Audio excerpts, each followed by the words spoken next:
Hello everyone, this is my office get home bag. We'll run through the contents of this real quick. I want to try and get this all in a single video. I keep this located in my office right by the door. If I need to evacuate the building for any reason, I grab this on the way out, leave everything else behind. It has enough supplies to allow me to walk all the way home over the course of 24 hours. Home for me is about 20 miles from work.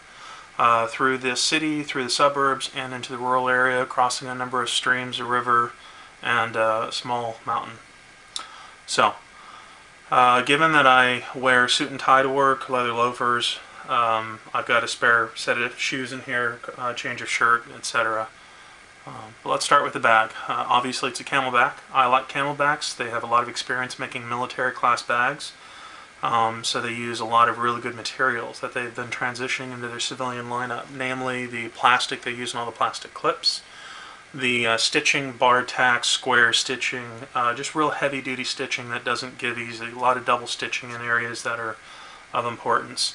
The zippers are higher class zippers. They won't pull apart as easily. A lot of them have the rubberized top part to make them water resistant.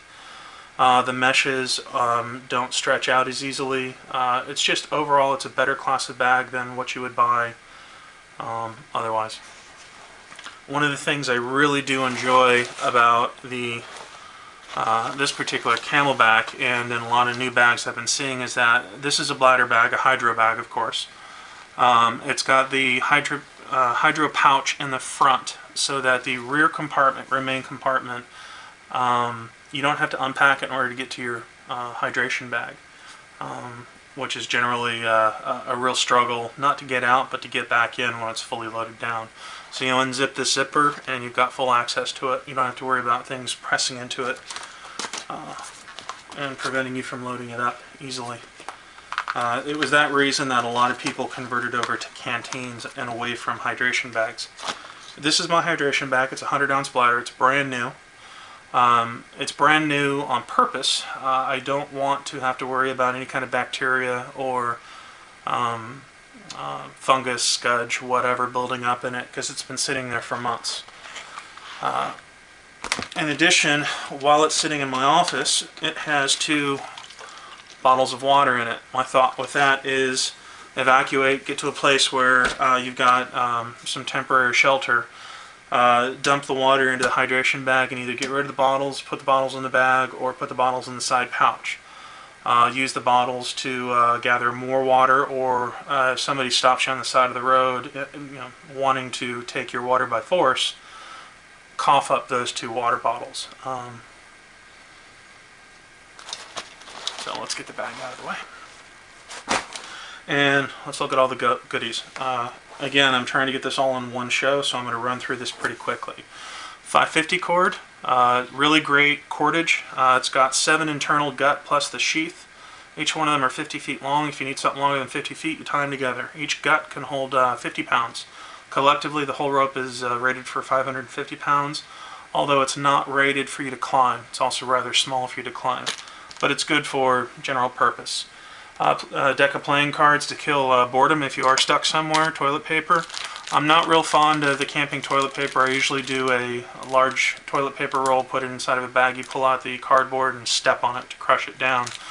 But since I'm only wearing about 24 hours, this will do fine.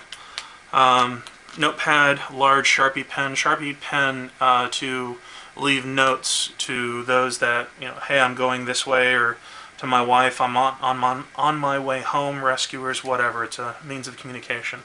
Kleenex, wet wipes, all pretty obvious. Lighter, radio. This is a radio that I spent a lot of time researching. It's a Sangean, S-A-N-G-E-A-N. This is a model DT-400W. Highly recommend it.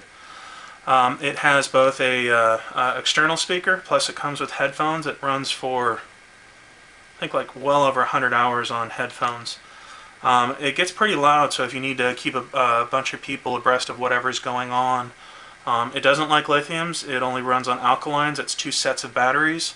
It does have a parasite draw on the batteries because it keeps the digital display running even if the radio is completely turned off, so I keep the batteries outside of it.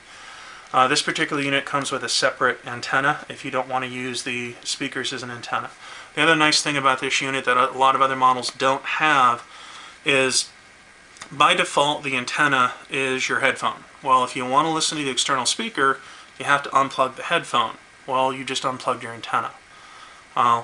Some radios might come with an antenna. This radio went a step further. Not only does it include an antenna, but it also includes the option to use the headphones but disengage them as a speaker. Instead, it uses the front source just by a switch. It's got a weather alert, 7 channels on it, AM, FM. It has memories, and it's got a 90-minute auto shut-off, so if you fall asleep, it won't kill your batteries. A lot of advanced features on it, so I keep the manual with the radio.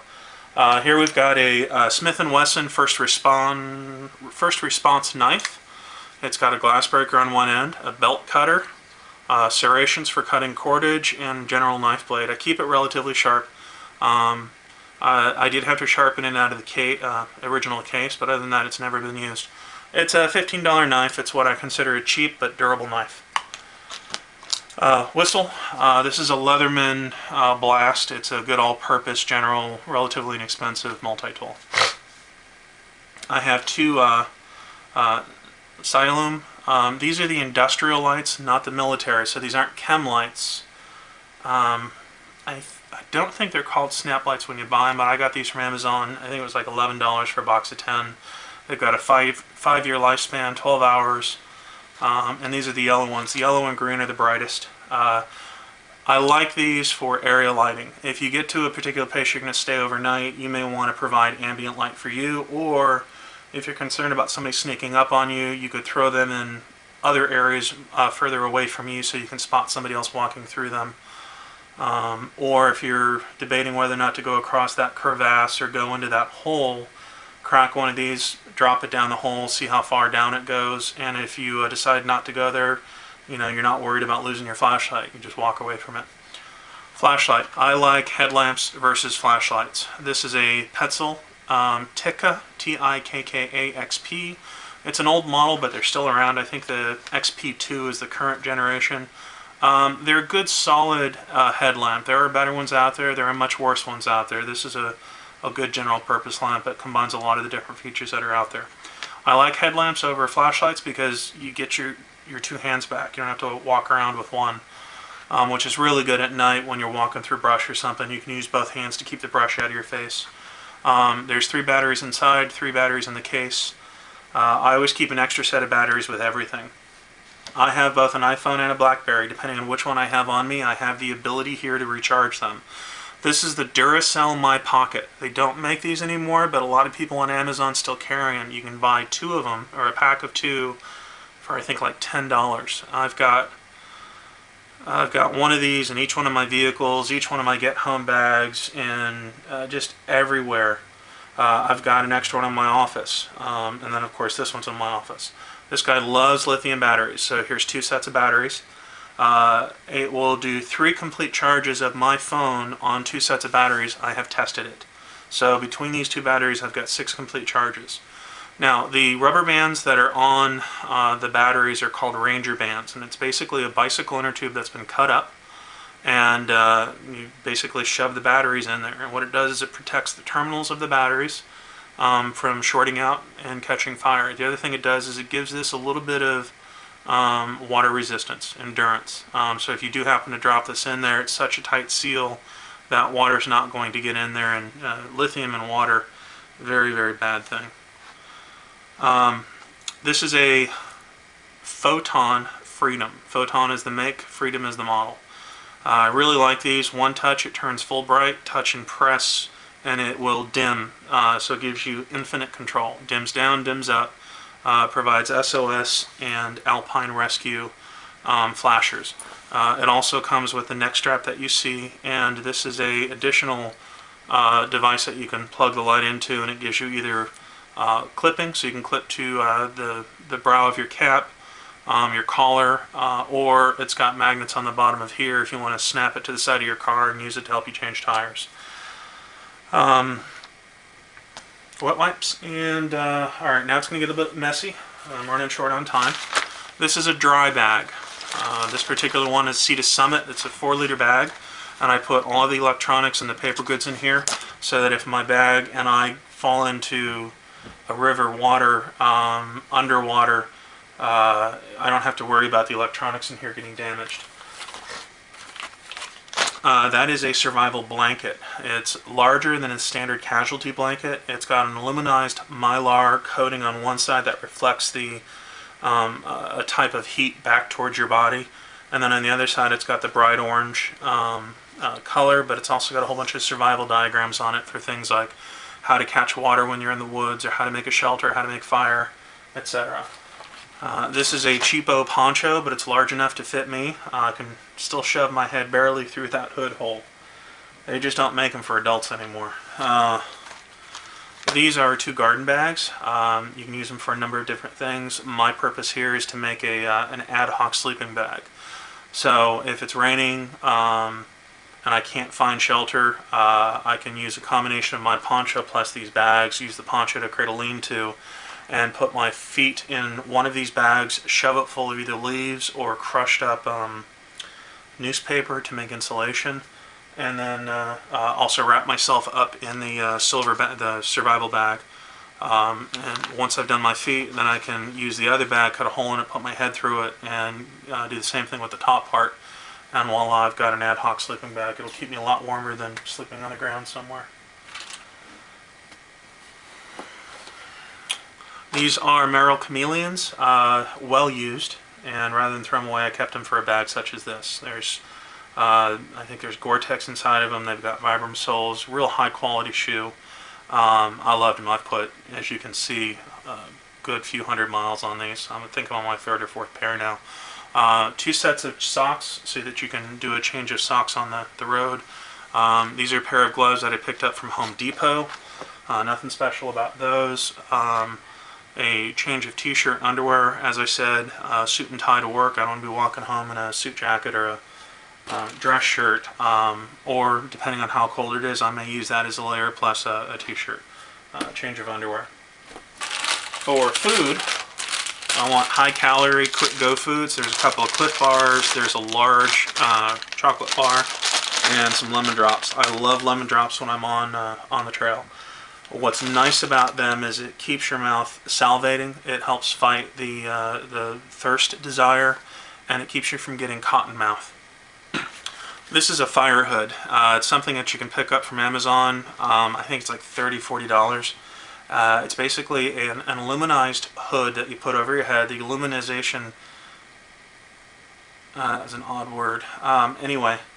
It deflects some of the heat away from you so you don't feel like you're sticking your head in an oven if you've got to get on a stairwell that's full of smoke. It's also got a filter in it that you put your mouth on. It filters out the majority of the smoke and the bad chemicals. And it should be enough to get you down to an exit. You can get out of the building. I'm on the 5th floor, so I really need something like that. A couple of N95 masks. And lastly, first aid kit. The Adventure Medical Kits I really like. This is the bag for an Ultralight 7, but mine's based off an Ultralight 9 that I've customized. There's a lot of things in here, such as NACE wrap for spraining an ankle, large tape, duct tape, some nitrile gloves, bandages with adhesive along the edges so I don't necessarily need to run tape across it, butterfly stitches, a lot of moleskin in here for dealing with hot spots and blisters, Purell, military cravat. It's called bandage Muslim compressed camouflaged. You can do a search and find a lot of people that still sells these. This is brand new, unused. It's 37 by 37 by 52 inches. It's a very heavy cotton. Use it for arm slings, wrapping up wounds, making pressure dressings. Use it as a do-rag on your head, a neckerchief, etc. Motrin, lots of Motrin. If you're over 25, you're going to be using Motrin. Tylenol, and then there's a couple of migraine pills in there. And then an extra set of hand sanitizer. I would actually use this to help start a fire if it was wet, among the other tools. Well, thanks for watching. That's it. And if you're doing one of your own, please post it. Thanks.